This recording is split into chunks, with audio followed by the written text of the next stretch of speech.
and wondered, how many days till it gets warmer? Daily Temperatures is a Pattern Mastery 100 favorite that silently checks your mastery of the monotonic stack, a pattern that powers dozens of array problems at Phong. We'll turn scattered temps into instant answers with a clean ON sweep using the basic framework. Let's go. We have an integer array temperatures. For each day I, we must return how many days you'd wait until a warmer temperature. If none exists, return 0 for that day. Output is an array the same length as input. Brute force is ON squared, checking forward from each day. Instead, use a monotonic decreasing stack of indices. As we scan from left to right, we'll pop cooler days when today is warmer and compute their wait lengths in O1 each. Total runtime ON, extra space ON for the stack and results. Plan. Create ends filled with zeros and an empty stack ST for indices. Iterate days I from 0, N1, while stack not empty and temperatures I, greater than temperatures ST-1. Pop j equals st.pop and settings j equals I, j. Push I onto the stack. Leftover indices have no warmer day remain 0. Let's walk through this solution. The main goal here is simple. For each day, find how many days you must wait until a warmer temperature. If we compare each day with all future days, it's too slow. If we use a monotonic stack to track indices of unresolved days, everything works smoothly. Approach: monotonic stack time complexity. ON starts the method that returns the wait times for each day. Stores how many days, temperatures, we have. Array to store, for each day, how many days until it gets warmer.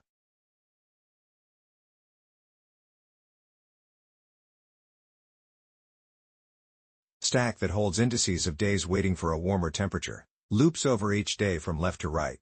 While today is warmer than the day at the top of the stack, we can resolve that earlier day. Takes the index of the earlier, cooler day. Sets how many days it took from day j to reach this warmer day I. Ends the while loop for resolving all cooler days. Pushes today's index because we still need to find a warmer day for it. Ends the main loop. Returns the completed array of waiting times. Ends the method. And that's how the algorithm works. Efficient, simple, and elegant. Now let's verify how this behaves on the given temperature data. This array is a sequence of daily temperatures. It matters because we want, for each day, the number of days we must wait until a warmer temperature appears, or 0 if none exists. Short reasoning of how the algorithm processes the input and what it checks for. The stack keeps indices of days in decreasing temperature order. As we scan. Day 0, 73, waits 1 day for 74. Day 1, 74. Waits 1 day for 75. Day 2, 75, waits 4 days for 76. Day 3, 71, waits 2 days for 72. Day 4, 69, waits 1 day for 72. Day 5, 72, waits 1 day for 76. Day 6, 76, has no warmer day ahead 0. Day 7, 73, also has no warmer day ahead 0. This matches exactly what we reasoned. Each element shows the correct wait time until a warmer day, or 0 when none exists. So our solution checks out, the result matches the expected behavior, and the algorithm handles this test case correctly. Let's walk through this solution. The main goal here is simple. For each day, find how many days you must wait until a warmer temperature. If we always scan forward one step at a time, it can be slow. If we reuse answers we already computed and jump forward using them, everything works smoothly. Approach: next warmer day, DP, jumping, time complexity, ON. Starts the method that will compute the wait time for each day. Stores how many days of temperatures we have.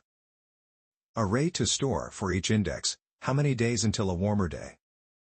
Traverse from right to left, starting from the second to last day. Begin by checking the very next day after I. While we're in bounds and the day j is not warmer than day I, we need to move forward.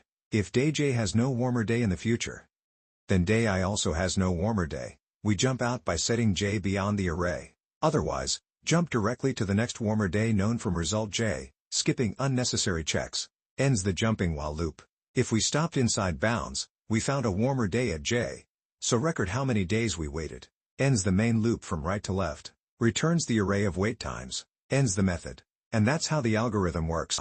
Efficient, simple, and elegant. Now let's verify how this DP/jumping solution behaves on the given test case. This array represents 3 consecutive days of temperatures that are strictly increasing. It matters because each earlier day has a clearly defined next warmer day, and the last one doesn't. Short reasoning of how the algorithm processes the input and what it checks for. We traverse from right to left.